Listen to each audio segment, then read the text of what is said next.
if you can. Or if that time doesn't work, we can arrange other times to work with you. So we are still studying the Tenzo Kokyan. And the chapter I'm going to talk about today is chapter 5, Seeing the World Without Worldly Values.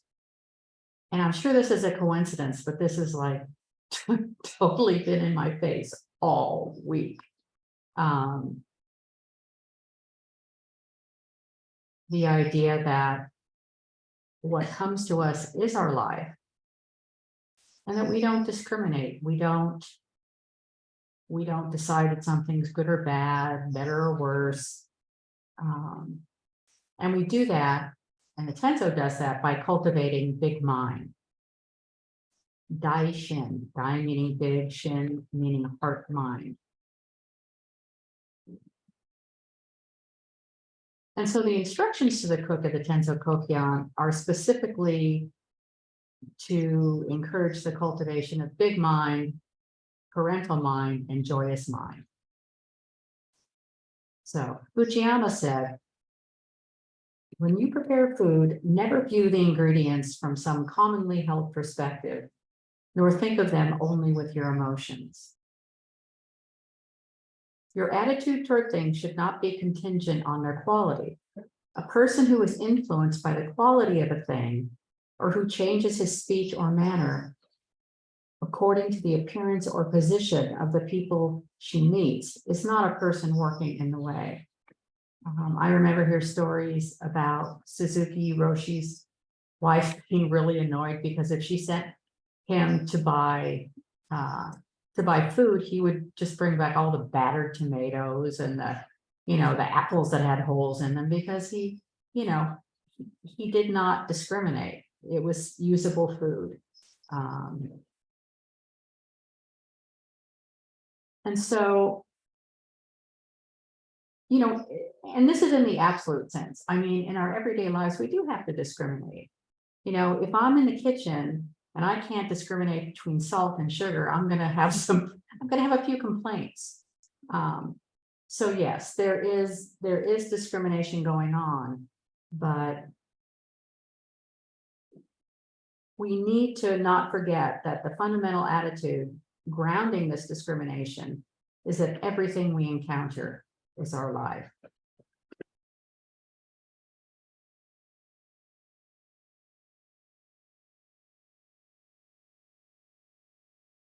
So it means that even if it's misfortune or something that you think, that you didn't want to happen, it's still essential that we try to meet adversity with an attitude of equanimity as opposed to reacting. And this has really been up for me. I have, with practice, become much better about not being so reactive. It still happens. And I also notice with practice, it doesn't last as long, because I think I realized the futility of it much sooner. And that also, like the feeling of it has become really kind of toxic to me. When I was younger, I was really angry, and I liked nothing better than to go off on somebody, and just kind of rip them to shreds. This was something I learned from my mother. She was really good at it. And it made me feel powerful. And when I felt powerful, I felt safe. So I have spent many years working with that, softening my speech. And,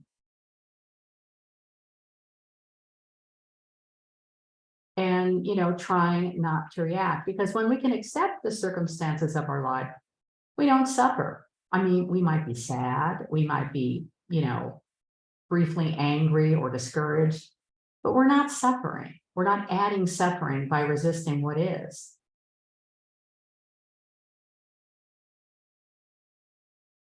Uchiyama also said that the reason we find hell or unhappiness unbearable and run around longing to escape is because we cling so strongly to the desire for happiness. And traditionally in the East, this is seen as a demon making a plaything out of you, much as a cat would to a mouse. And this totally cracked me up. Because it's true. It is so easy to kind of get led around if you buy into these ideas that you get about things. When I was practicing with Russian Rivers Endo, we usually had a session around Halloween, and we would do what's called a Sajiki ceremony. And so you lay out a big banquet of offerings, and you're inviting, we call them hungry ghosts, but I think it's really the same thing as a demon, to come. And we go to the altar and we talk to them. And I found that ceremony just really powerful. Of course, because Darlene was our teacher, it was also full of camp. We dressed in costumes. The priests couldn't wear a costume, but they got to wear a mask. One year, Tony wore this like rubber thing that looked like a brain on his head and went around telling everybody he was open-minded. One year, Judith and Susan Spencer, Judith Brian Mueller, and myself, we decided to dress up as greed, hate, and delusion. So I was hate, and I had on like this black leotard that I had like splattered with red paint and had all these things sticking out and a really scary mask. And Judith was delusion, and she was great. She came in this long kind of flowing dress, and she had this parasol, and she just walked around kind of like twirling the parasol and just looking kind of all goofy.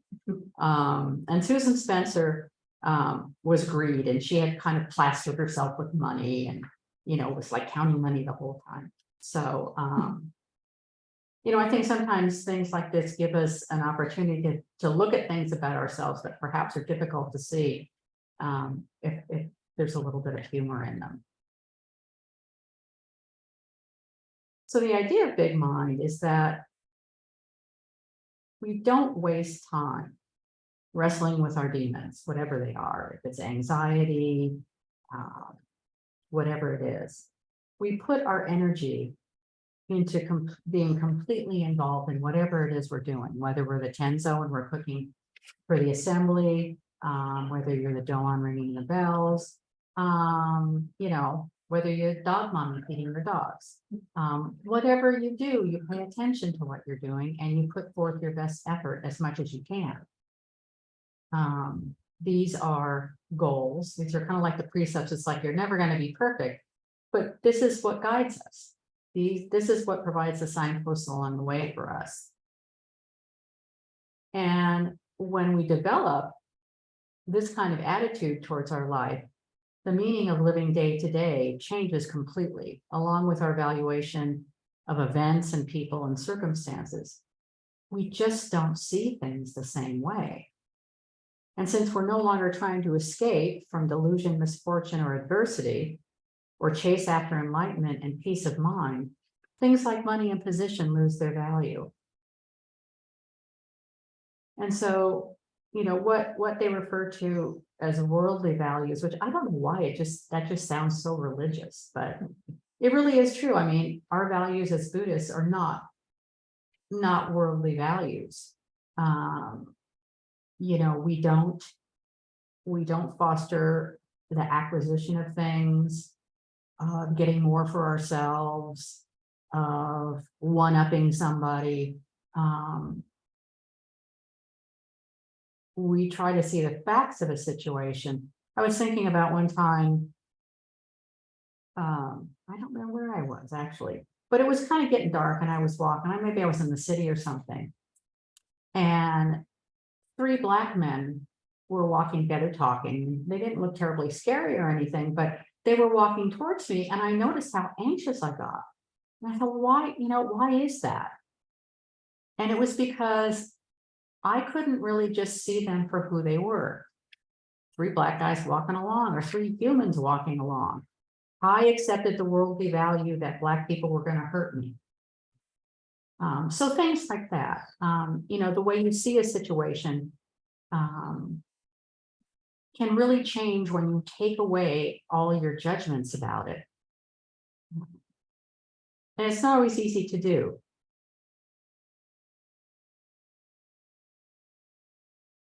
And so when we can cultivate big mind, we can live out our lives to the fullest.